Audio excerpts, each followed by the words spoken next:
A lot of people disagree with me on this, but I think that if you meet someone online and you're going on a very first date, having a short coffee date is one of the best things that you can do. Let me explain why.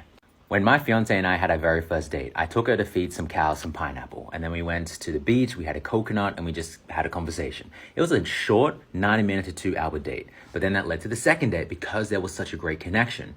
And now here we are.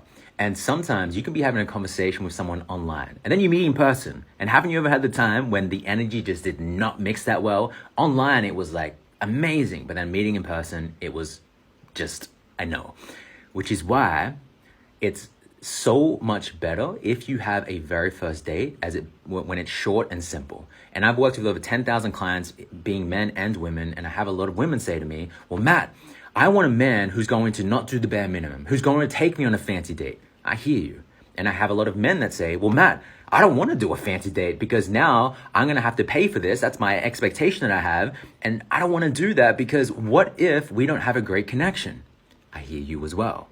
Which is why the very first date, have it be short and simple. It doesn't have to be a coffee date. It can be a coconut. It can be a walk. It can be, just have it be something so short and so simple, and have that be a test just to see if there's a great connection. And if there is, then the second day can be fancy. And then the third day can be fancy, and so on, right? So that's just my opinion. That's what I like to teach. Let me know if you agree or disagree. Tell me your truth.